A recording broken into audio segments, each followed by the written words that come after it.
Teaser, ఒకే ఒక్క teaser ఇప్పుడు pan ఇండియాను షేక్ చేస్తోంది. చాలా కాలం తర్వాత కోలీవుడ్లో రిలీజ్ చేసిన టీజర్ గురించి దేశం మొత్తం మాట్లాడుకుంటోంది.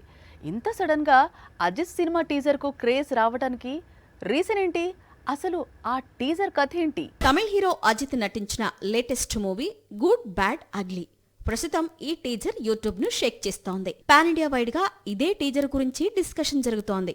ఈ మధ్య కాలంలో అజిత్ కనిపించిన సినిమాలు వాటి టీజర్లు ఇంత కిక్కివ్వలేదు. కానీ గుడ్ బ్యాడ్ అగ్లీ మాత్రం కోలీవుడ్ కు అజిత్ మానియాను తిరుగు తీసుకొచ్చింది. ఈ క్రెడిట్ అంతా కూడా దర్శకుడు అదిక్ రవిచంద్రన్ కు దక్కుతుంది. ఇంతకీ ఎవరి అదిక్ రవిచంద్రన్ అంటే తమిళంలో అప్ కమింగ్ డైరెక్టర్. 2 ఏళ్ల క్రితం విశాల్ తో మా క్యాంటోని తీసి బ్లాక్ బాస్టర్ కొట్టాడు. దాంతో వెంటనే తన అభిమాన హీరోగా చెప్పుకునే అజిత్ ను డైరెక్ట్ చేసే అవకాశాన్ని అందుకున్నాడు. పైగా ఈ చిత్రాన్ని తెలుగు నిర్మాతలు మైత్రి మూవీ మేకర్స్ నిర్మించారు. హీరోలను మిగతా దర్శకులు డైరెక్ట్ చేయడం వేరు, స్వయంగా అభిమానులే డైరెక్ట్ చేయడం వేరు. కొంతకాలంగా ఈ ట్రెండ్ ఇండియన్ సినిమాను షేక్ చేస్తోంది. కోలీవుడ్ లో పీక్స్ కు చేరింది. గతంలో విజయ్ అభిమానిగా అట్లీ చాలా చిత్రాలు తీసి బ్లాక్ బస్టర్ అందుకున్నాడు.